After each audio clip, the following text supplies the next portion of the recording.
यथा राजा तथा प्रजा की लोकोक्ति अब पुरानी हो गई है। राजशाही में जो प्रजा होती थी वह स्वयं अब लोकतंत्र में राजा बन गई है।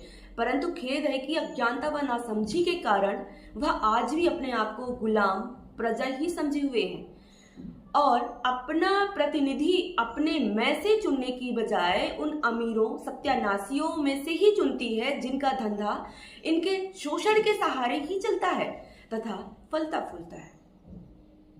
देश की विधायिका संसद व कार्यपालिका में लगभग 70 से 80% कार्यपालक राजनेता करोड़पति हैं। यह आम कहावत है कि धन से धन कमाया जाता है।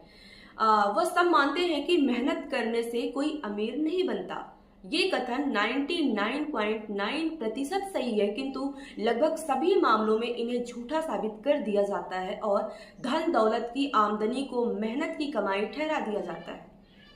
कानून हमेशा से ही सामर्थ्य लोगों द्वारा अपने हितों की पूर्ति के लिए बनाए जाते रहे हैं। ये न्याय संगत हो सकते हैं या अन्याय भी हो सकते हैं, किंतु सामर्थ्यवान हर हालत में इन्हें किसी ना किसी कुतर्क के सहारे न्यायपूर्ण सिद्ध करके आम जनता पर थोप देते हैं।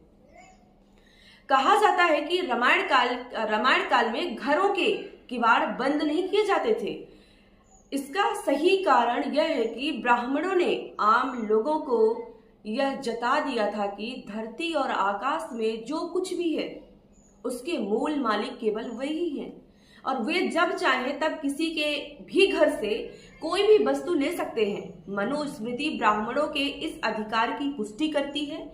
भारत के आम लोग जो राम राज्य की विशेष अधिकारी ब्राह्मणों के आतंक से त्रस्त थे, वे आज इससे मुक्त हैं। लेकिन जीएसटी, वैट आदि जैसे कानून हैं जिनमें कि व्यापारी सरकार से मिलकर आम जनता को जब चाहे जितना चाहे लूट सकती है। गरीब को और अधिक गरीब बनाने में तथा आर्थिक विषमता की खाई को और अधिक चौड़ा व गहरा करने में जीएसटी। यथा राजा तथा प्रजा की लोकोक्ति अब पुरानी हो गई है। राजशाही में जो प्रजा होती थी वह स्वयं अब लोकतंत्र में राजा बन गई है। परंतु खेद है कि अज्ञानता व नासमझी के कारण वह आज भी अपने आप को गुलाम प्रजा ही समझे हुए हैं और अपना प्रतिनिधि अपने में से चुनने की बजाय उन अमीरों सत्यानाशियों में से ही चुनती है जिनका धंधा इनके शोषण के सहारे ही चलता है तथा फलता फूलता है। देश की विधायिका संसद व कार्यपालिका में लगभग 70 से 80% कार्यपालक राजनेता करोड़पति हैं।